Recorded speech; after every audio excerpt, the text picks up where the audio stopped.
Hey, welcome back to A Faster Me. This is the Valley of the Sun Stage 2. This is the road race. So, this is a 46-mile road race. We're going to do almost 3 laps. It's like 2 3/4 laps or something like that. It's basically 16 miles per lap. This first part here is neutralized. We're going to be neutralized until we pass this cattle grade after the right-hand turn up there. So I was looking forward to Valley of the Sun.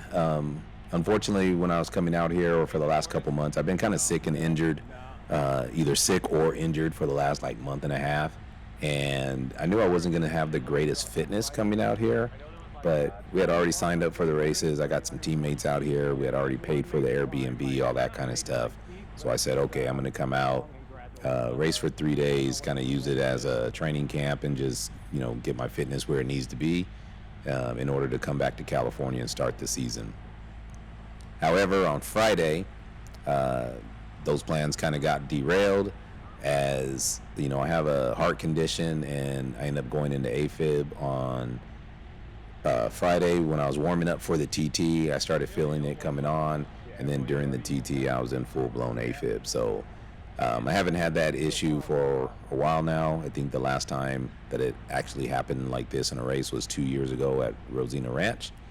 That kind of threw off my weekend, had my health just in question, had me doubting myself as well. Not to mention, I just wasn't right. My heart wasn't right.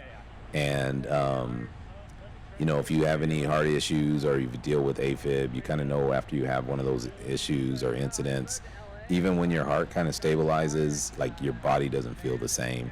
So I entered this race basically with no energy and my heart felt heavy, it just feels heavy and sluggish. And then once you take the meds also, the meds, they don't make you feel the greatest either sometimes. So anyway, I came into this race just wanting to start up front, get carried as far as I can, and then just finish the race.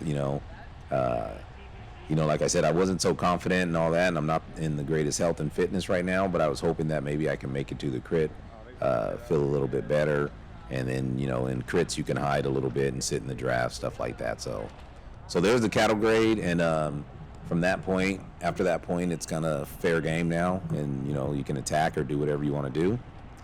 To be honest with you, the first 13 miles of the crit was very easy. Of this road race was very easy. We have a pretty good kind of like a cross headwind right now coming off the right side. If you can see the flashes of light from the sun, the wind is basically coming directly in line with the sun. So right here it's kind of like a crosswind, slight headwind. So if you notice, we'll have an echelon going a little bit here. So that's why I kind of slow down here to move over to the left side, just get a little bit better protection from the wind. And you'll see that I'm not going to ride directly behind, the rider 440. I'm going to ride off to his left a little bit. And in a second, you'll see once I find that air pocket, my watts are going to drop tremendously. So I'll be doing well under 200 watts for most of this first 13 miles, and sometimes under 100 watts. So that's a whole thing. It's really just about, I know a lot of people think to draft you have to be directly behind someone, but you don't. You basically just need to find where the pockets of air is or where they are, and just kind of sit in. So like I said, since the wind is coming off the right-hand side there, being slightly off to the left here is, the most efficient. As you can see, I was coasting there for a while. I'm just going to move up because there's, a little bit of acceleration on the front here. If someone goes, I'm definitely not going to go with it. Like I said, I'm limping right now. Just with health and fitness, I'm definitely a wounded dog right now. So I'm just trying to make it through the day. So I'm definitely not trying to do anything dramatic here. Again, I'll move to the left side here once I get a chance. I think there's a rider slightly to my left right now. That's off camera. But when I get a chance, I'll move to the left and then slot in and find that pocket of air again. And there you can see, as soon as I move over to the left side, my watts go down a lot.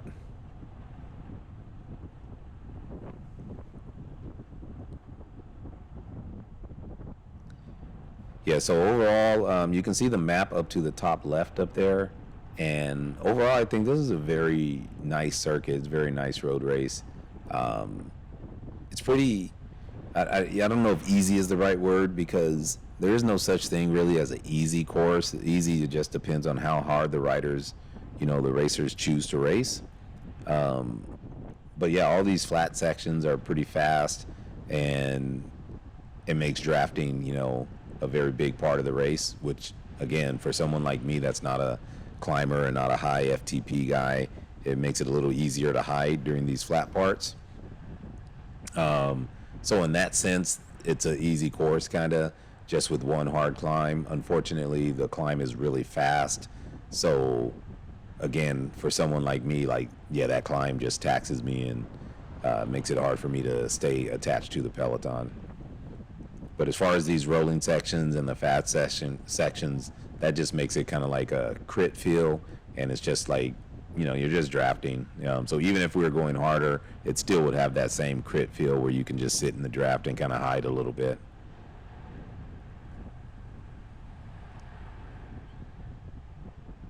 It's a long video, so I probably will not talk through the entire thing. I'll have gaps of silence, which some of you may enjoy. But if you follow my channel, then I pretty much like to post the entire races. This one, because it's so long, I'm only gonna post the first lap, and mainly because I'm only in it for the first lap. So, if I was in contention or something, I'd cut it up a little bit, show start, midpoint, and finish. But I really just want to show one complete lap for those that want to maybe do Valley of the Sun next year or in the future, and they can kind of scout out the course. And I think that's just very important when you're, trying to scout a race, and you watch a lot of people's race videos and they're edited, and you never get to see the full layout of the course. So that's just something I like to do, and usually my channel's for my own education and the education of others. So I like to show, kind of the raw aspects of cycling with a little bit of voiceover to share my experience in this event. All right, so it looks like we got a couple teammates up front having a little chat. I was kind of thinking that maybe they were going to plan a little breakaway or something here. There's a few teams in the race in our category. Unfortunately, I didn't look up everyone's names. Only the name I looked up was Jared Wyatt, number 437. Jared and I spent a lot of the time together on this race, kind of off the back. Jared has a really big engine, and, he helped me out just getting me around the second lap, kind of. And, we picked up a couple other riders and worked together for a little while before I got spit off the back by the end. But Jared has a huge engine. You'll see when we get to that part, but he pretty much just motors around the course and can hold that long, steady power. So, yeah, definitely, I think if he ever came out to California, did some of our crits, I think he'd do pretty well. They're really high-speed crits and flat roads. All of our crits are pretty flat, a little elevation, but nothing major. And we hit it with so much speed, like most time you won't even feel it.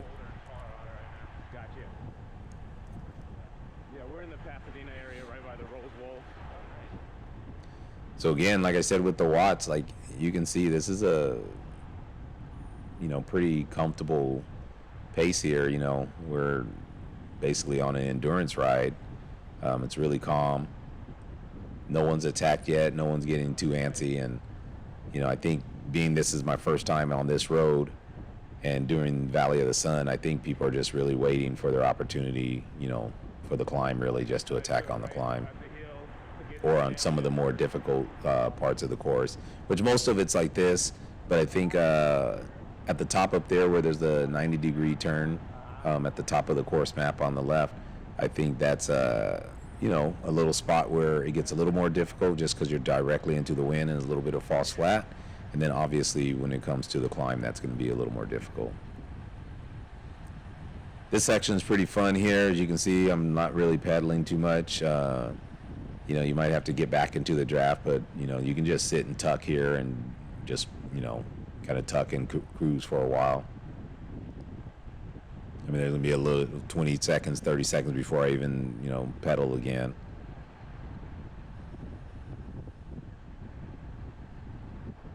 And again, I'm sitting off to the left here because that's where the air pocket is.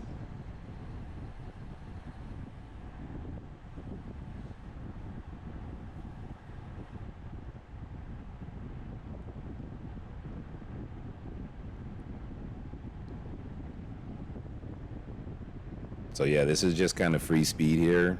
No energy being wasted.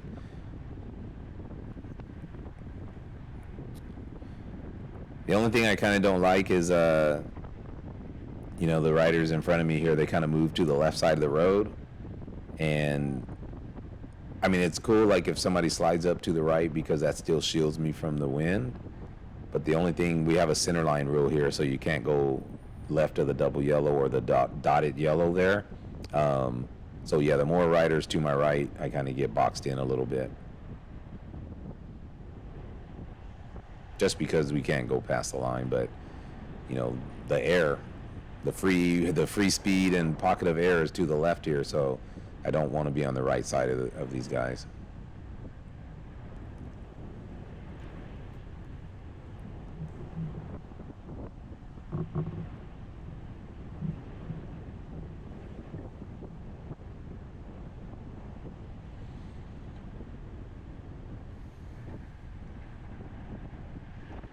This is one of the beauties of cycling, and at the same time, it kind of sucks.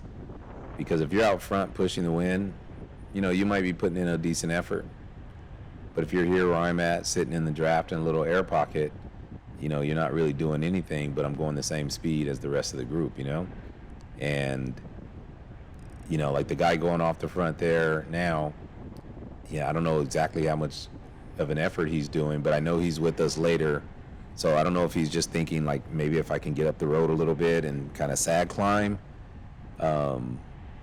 Yeah, I'm not sure if he's really trying to get away or if he's just thinking, hey, I just want a head start and be the first to hit the climb and then stay attached with the group. But I'm pretty sure that's him. I don't know for sure, but I'm pretty sure that's him that's working with us later on lap 2 and we're, you know, off the back. So it's just a difference of putting in your own effort or sitting in the draft. And the longer you can stay attached to the peloton for a person like me, the better I'm going to be. So, you know, I was happy to get a free ride as far as I can up the road. So that little attack off the front kind of got people a little nervous to keep going. And that's the thing about when you're like in the lower categories like we are here in Cat 4, you don't really know riders. So you don't really know the ability of the guy that goes off the front. You don't know if he can really sustain that or if he's going to pop in 2 minutes, you know what I mean? So often that makes people nervous and they feel like I have to chase everything. And that's why we are so surgy in some of our races. There's like no patience, and anytime a move goes, everyone thinks we have to go with it. And rightfully so, because like I said, we don't know riders, and especially in an event like Valley of the Sun where people are coming from all over the country. Yeah, that guy could be a time trial specialist, and you know, he might just TT it to the end for another 40 miles to the end. So you got to keep them in check a little bit. And I say that's in the lower categories because usually by the time someone's in like Cat 2, Cat 1, or professional, most people know about that person and know their riding ability. So, you know, there's no real sneak attacks there. Everybody knows who you are and what your talent level is. But at this level, there's some very strong, very talented riders, and they're kind of unknown at the moment, and a lot of people are just passing through. You know, Cat 3 and above is kind of where people stick. A lot of riders make it to Cat 3. Some will not make it beyond that, but usually Cat 5 and Cat 4 are just, you know, stepping stones to pass to at least Cat 3. For me, I might be a lifer. I might be a lifetime Cat 4 rider.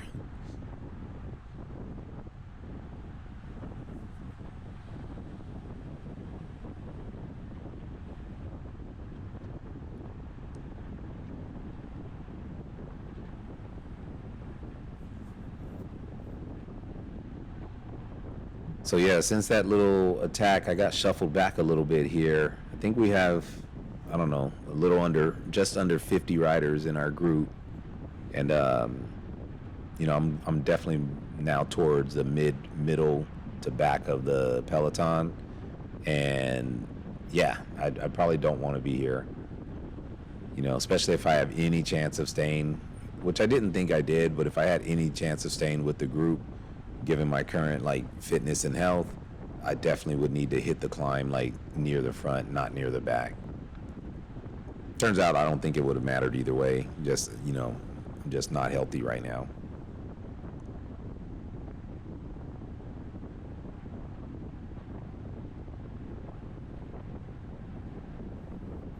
So we're about to make the right-hand turn here. After the right-hand turn, there's like basically a false flat for a couple miles, but we're going to be directly going into the headwind. And now the headwind's going to be, kind of like a center headwind coming off the slight left. Again, like the wind is kind of like in the direction of the sun.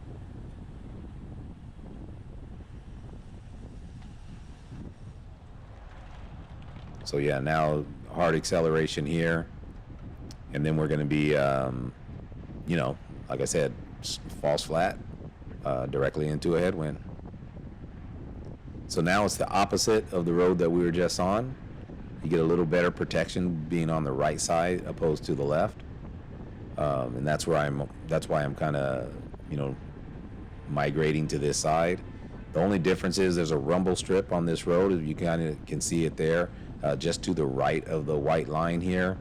There's a rumble strip that's about a foot wide and maybe 3 by 12 inches. If you know what I'm talking about, it's the kind that's depressed in the road where if a car runs over it, it's going to rumble and kind of wake you up if you kind of steer off the road.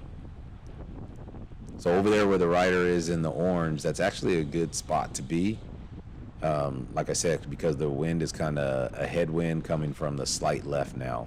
Like I said, directly where the sun's at is kind of where the direction of the wind.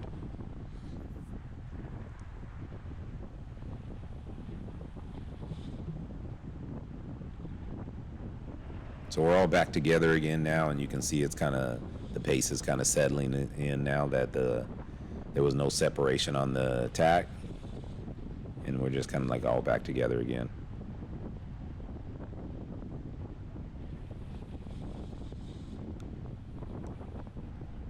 So being on the right side is pretty good. As you can see, riders are moving up with virtually no effort. The only problem is you kind of got to hop or move across the rumble strip.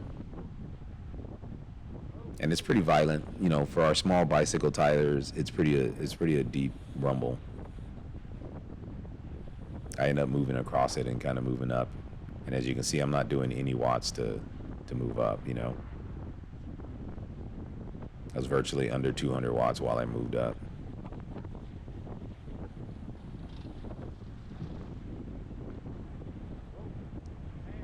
The only problem is, I move up on the right side here, and then a lot of riders that moved up, they're going to slide in back to the left, and I'm going to be kind of stuck out here in the wind.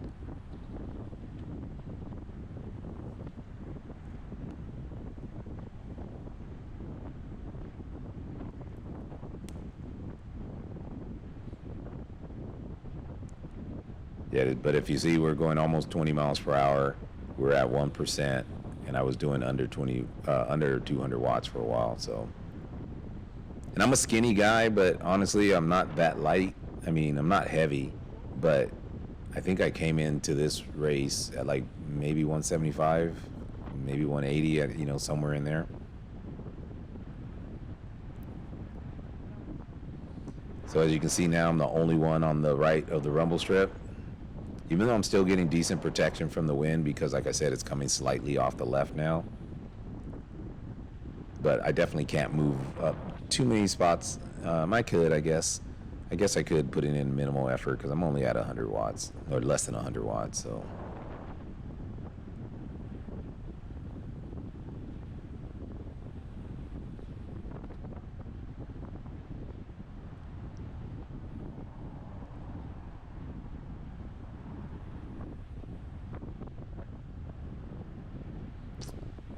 And it's actually The road has pretty good surface. I know one of my teammates was doing great. She was in contention in the women's Cat 4, and she ended up getting a flat on the road race while she was, battling for the front.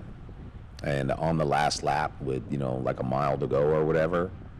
And, you know, she would have had a really good 3 days. She got fourth in the time trial and second in the crit. So obviously, no flat in the road race, and she's probably going to have a very good finish and be on the podium for the 3 day general classification.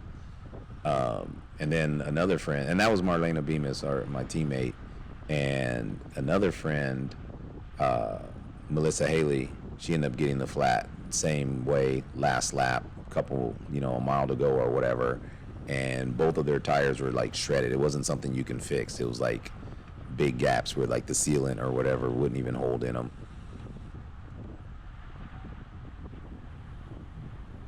So it's really unfortunate, but yeah.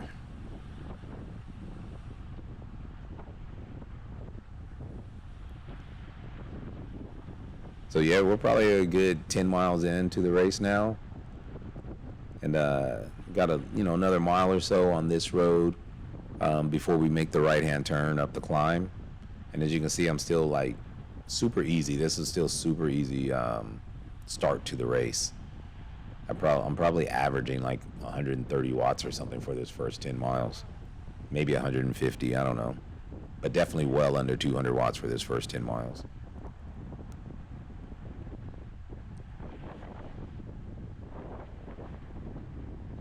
And to tell you how bad my health issues are, having AFib in the TT, like I barely held like 180 watts for the TT. And, currently I have a FTP of about 240 right now, which I know that's not a lot, but it's a big difference from 180. And in this 2.5 hour race, I held more than 180 in this 2.5 hour race, but I couldn't hold more than that in a 20 something minute time trial. That's how bad my heart was off. For me, whenever I have an AFib issue, it's not that my heart beats fast. It truly beats really random with the tendency to stop beating or to skip. It pauses sometimes even up to like 8-second pauses, and that just drops my heart rate. I can't put any power down. I have no oxygen, obviously, no blood flow. Excuse me. And then of course it'll spike sometimes. It spiked Friday up to 220 beats, but I've been in the ER where it's spiked over 300 beats talking to an ER doctor, and he's like amazed that I'm not like passing out or something. But I've been dealing with it for about 15 years now, 20 years, and it's unfortunately part of my life. And I did a good job of getting off of meds and everything since 2020. I've been off of meds, but I keep pills in my pocket, like just in case there's an emergency. And every once in a while, it reminds me that as healthy as I try to be, I still have some issues. So yeah, that's just a big difference. And I think last year, at the beginning of the year, I was definitely more fit just because, like I said, I've been sick and injured for these last couple months. And I think last year at this time, like Tour de Foothills, when I did Tour de Foothills, I think 180 watts is not a lot of watts. It's just endurance zone for me. But I held 180 for 7.5 hours. And Friday, I held 180 or 190 for 28 minutes, So 7.5 hours to 28 minutes is a massive difference.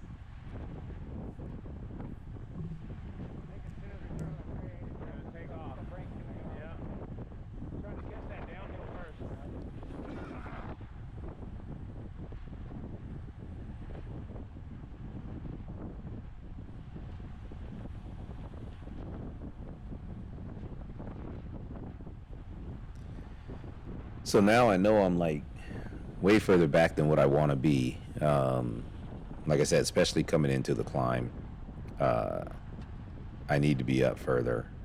If I have any chance of sticking in the peloton, I need to be able to draft as much as possible. especially at the higher speeds or higher effort when we're going up the hill. Um, I know a lot of people think drafting doesn't matter when you're climbing, but it does, especially if you're climbing like faster than say 10 miles per hour. The draft gets it has a pretty good effect on a pretty significant effect, and you can save a lot of energy in the draft. Once you're climbing at a certain speed. So for me, I know the attack is going to come. It's the only race of the weekend with any elevation in it.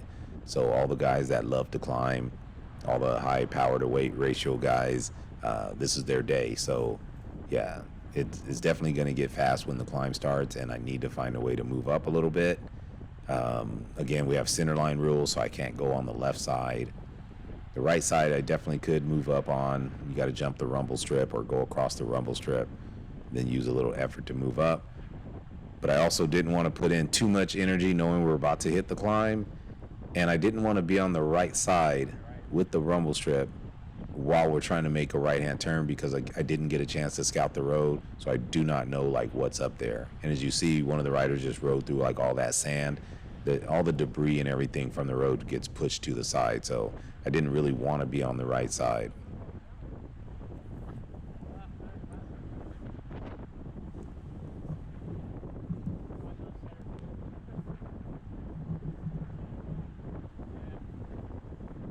I think that's Ray over there to the left from Sirius Cycling. Yeah, I met Ray today. Actually, I met him during the crit, right before our crit. But Ray races out in Southern California as well. I've seen his name like on the CBR and stuff like that. He's watched my channel. So he came up and introduced himself to me at the crit, at the beginning of the crit on Sunday. So yeah, shout out to Ray, and hopefully we'll get to race together in these next couple weeks back in California.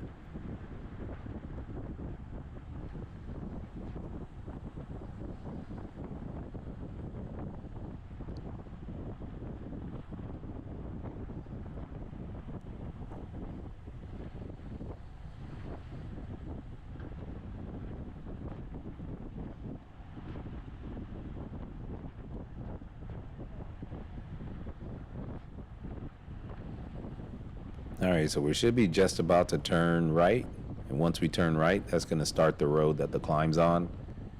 The climb's pretty long. I don't know, maybe like 2 miles. I don't know how long it is, to be honest with you. But yeah, it seems about a 2 mile climb, and it starts off at a phosphat like 1%, 2%, stuff like that for a while, and then I think at its steepest point is just under 7%, 6 point something percent. But it seems long. It doesn't. It's not that, obviously it's not that long of a climb, like for like a group ride or anything like that. But at race pace, it's a pretty long climb. And especially for me, like Southern California, we don't have road races too often. Really never. We have a lot of crits. It's just really expensive to rent roads and block off roads, or in California, and the traffic, and especially Southern California, there's traffic on every single road, so you kind of got to block it off, or at least block off one side of the road. That gets really expensive. Paying for police officers really expensive. Permitting is more strict, so we don't have like any road races down in Southern California. All pretty much industrial park crits. So here it is, we turn right, a little acceleration again here, and that's just kind of like the mini acceleration. It's not even the real one yet. But yeah, we don't have any road races, so we don't really have a lot of opportunity. I mean, don't get me wrong, we have beautiful mountains, beautiful climbs, very hard group rides, stuff like that, but we really don't race any road races. We have to go like to Northern California to get some of the road races, or to Arizona like we're doing now.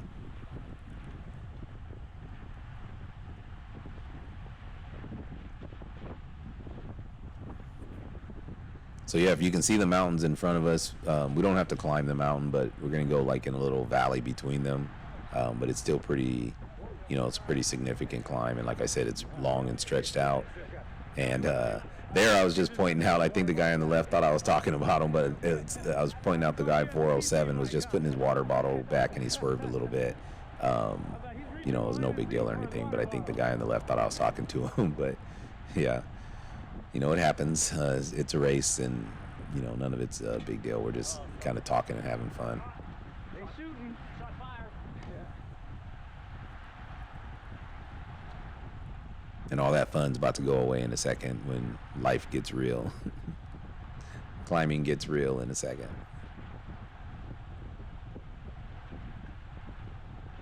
It's a very fast climb too. For me, it's not a fast climb, but I think I saw one of my old coach, Chaz Torman. He races for Team Skyline, and he used to race for Ride Bikes Bro, with vegan cyclists and stuff. He used to live in Northern California and he moved out to Pennsylvania. But I think he hit this climb. I want to say he averaged mid-20s on this climb, and that's Chaz is a very strong rider, high FTP guy. I want to say he holds like 380 or something like that, maybe even 400 for like 20 minutes. He's a 5.5 watts per kilo or something guy, and I want to say around this circuit, I want to say he held high 20s average, something like 26, 27 miles per hour for the lap. And I think I only held 19.9 or something like that for the race. So I'm sure the guys at the front of our category, was 22 miles per hour or something a lap. I don't know, maybe even more than that. But on this climb, I don't think any of them were in the mid-20s on this climb for the average of the climb. But I could be wrong. And if you know what people did the climbs in, let me know. Let me know what your lap average was, or your fastest lap around the circuit, and what you did this climb in. And there's Jarrett to my left right there. He's going to be my police escort on lap 2. Strong engine, like I said before, just putting in nice, steady, clean power on the flats. He's a true diesel on the flats, and ran down, scooped up at least 4 riders on the backside. So, I'm sorry, on lap number 2 once we get over the climb. And without him, I would have had a miserable race. But being that I was able to latch on to him on the second lap, kind of hit take another lap at a fairly decent speed instead of riding solo. That makes it a lot easier to complete 46 miles, when you're off the back. Just working with someone else is a much different experience than riding solo. So you can see we're still going at pretty decent speed, but we're only at 2.2% here. And, once the road really starts going up, these guys are going to take off. And, honestly, I just couldn't hang with the pace. And I was a little nervous anyway of, putting in too hard of an effort, not knowing if I'd go back into AFib or not. Usually hard efforts is not what puts me in AFib. It really has nothing to do with it. It's just the fact that I wasn't feeling good coming into this.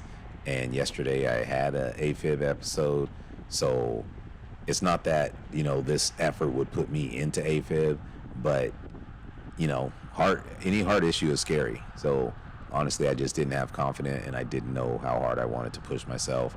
So I kind of pushed myself as hard as I thought I should, and I really just wanted to finish. It'd be great to finish with the group and to kind of hang in here and give that hard effort, which I think I did have in me to give a hard effort, but I probably would have been dropped either way. I wasn't feeling it, and I wasn't feeling, trying to risk my life since I had the little heart issue on Friday.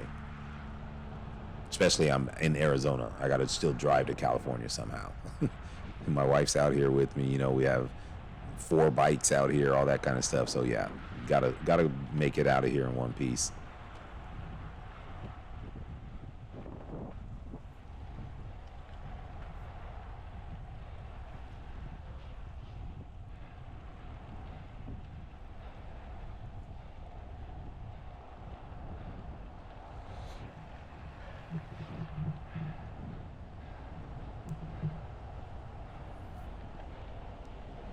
So yeah, I don't know. Definitely the group is moving.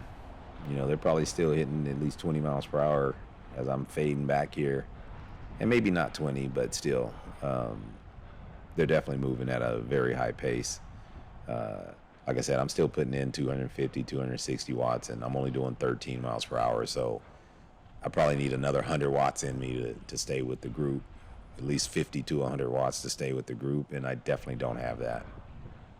I can only do 300 watts for just over 5 minutes. So yeah, I don't have that type of long threshold power or whatever to hang at that speed.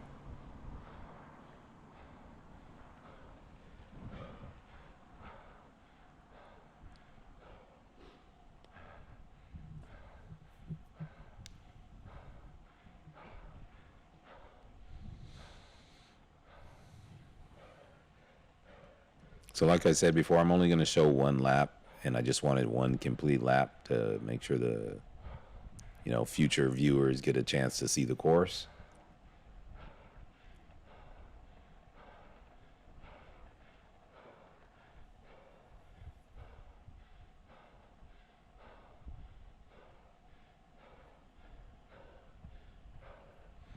I think I'll definitely be back next year too to give this another go. I don't know if I'll still be in this category or not, but definitely want to come back and give it a go and just have a better experience. I'm one of those guys that you have a bad experience at an event, and even if I hate the event, I don't. I love this one, but even if I hated the event, it's kind of like I got to go back to, have a better showing at it.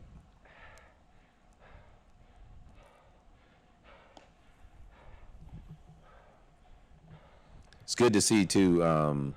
Some of Jared's teammates. I see that they're signed up for, I think, the Ontario Crit this weekend on Sunday back in California. Yeah, I want to say it's Sunday the 26th. I want to say, so that's good that some of the guys from the Phoenix area is going to come out to California and race some of our crits. Like I said, I don't know if I said it before or not. Jared would be. I think he'd be awesome in some of our crits. They're flat, they're fast. He has a lot of long power. I think he'd really enjoy those crits for us out there, with us out there. They're always packed. We always have a full field, 75, 80 riders in Cat 4 and in Cat 5 if you're a Cat 4 or 5. Cat 3 usually goes, so there's still about 60 riders in our Cat 3 fields.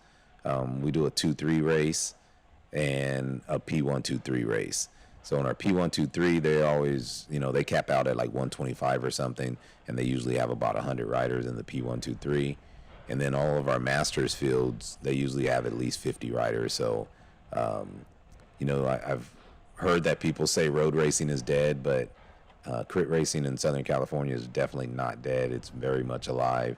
And like I said, our fields are almost always full. The Ontario race this weekend on the 26th, it's also a collegiate race, so it'll be mixed with Cat 4, Cat 5, and then the collegiate A, B, and C, and so you'll have a mix of collegiate racers with the regular open categories. So yeah, if you have time and you're in the area or can be in the area, come on out to Ontario this Sunday. It's the Majestic Crit. It's a nice course in Ontario, pretty decent roads, and it's very high speed. I think we usually in Cat 4 average about 27 miles per hour out there or so.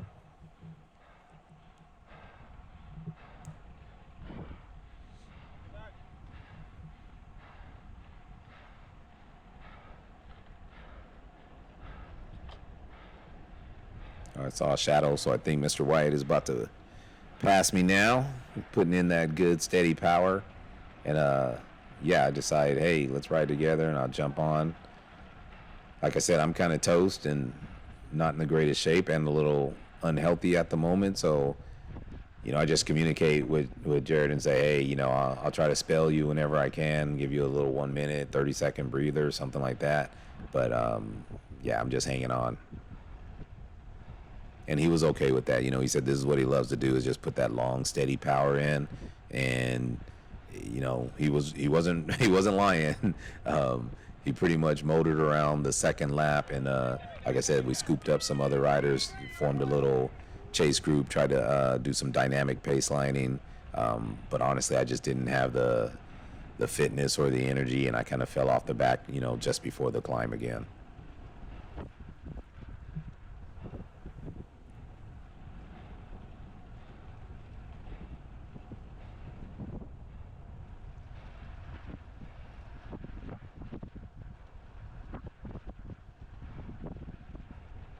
And you can tell what I mean just by Jared's cadence and stuff. Like, he's very powerful, and literally, I'm not going to show it because I didn't record the entire race, but basically what you see in front of me, that nice power, that nice cadence right there, is just all the way through the entire next lap or two.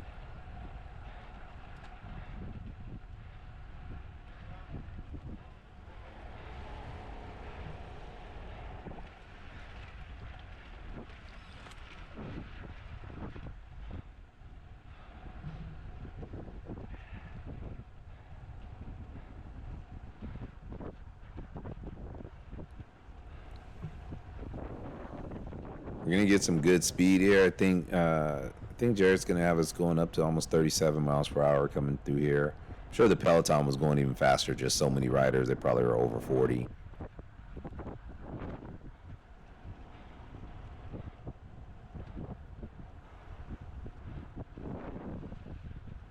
think we get a little glance of the group one more time, well off into the distance. I think when we make the right hand turn, but that was pretty much that. They're gone after that point.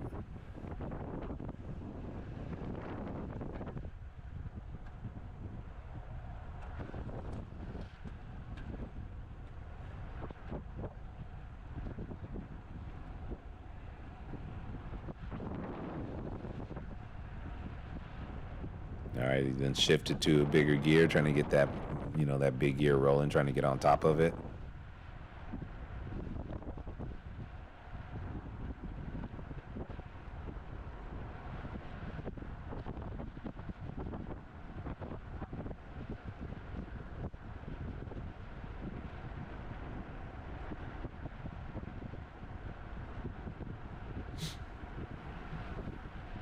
Yeah, the weather was beautiful too these 3 days. A little cold in the mornings and a little bit of wind, a little breezy, a little bit more on Friday and Saturday. But overall, for the 3 days, great weather.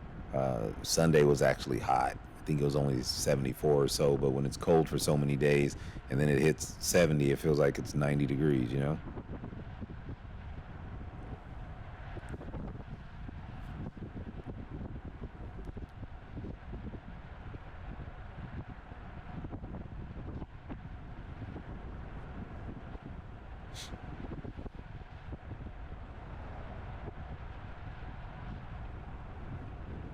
Yeah, definitely a great turnout for the event too. I think Valley of the Sun is reporting over 700 racers.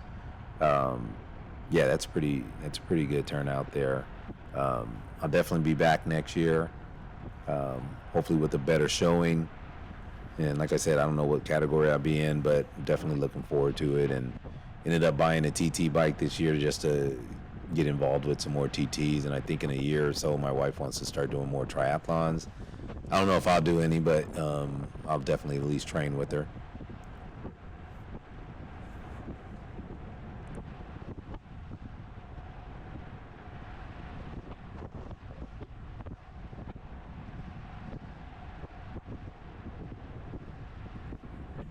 So we definitely got some speed on us now.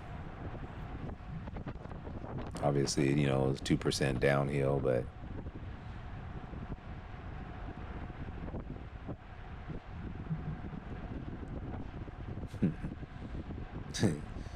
Jared's raving like it's a group ride now, which is basically all it is for us. It's a two-person group ride until we pick up the other riders.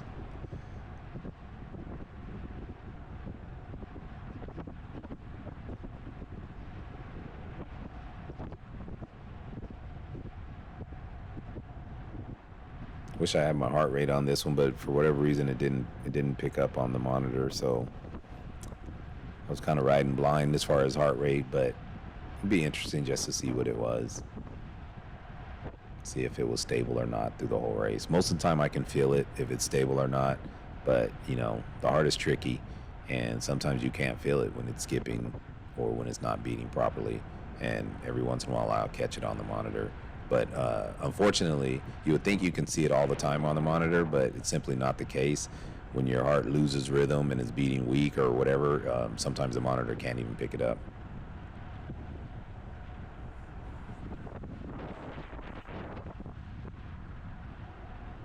In fact, that along with how I'm feeling sometimes even lets me know that I may have a little bit of AFib or, just struggling with any type of heart issue.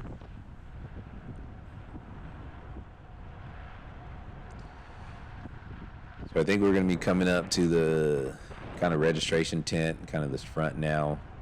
And, I'll probably turn the camera off. I think I turned the camera off like right after we passed the registration tent or the start line. And again, that just was so that we can complete one lap. One thing, Jared gaps me a little bit at the end after I turned the camera off. And I was struggling to catch back up to him. And he just had a little gap. And it was like a 10-yard gap or something.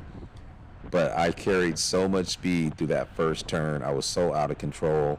Ran wide, almost crashed at the cattle grade, and ended up having to square up the bike just in the last second in order to make it over the cattle grade. And I almost took myself out and killed myself, but luckily I survived that encounter. I think one of Jared's buddies have it on video, so hopefully they'll forward that to me. So anyway, that's about it. Thanks for watching, and we'll see you next time. The crit should be coming up in another day or so after I have time to edit some of my wife's videos.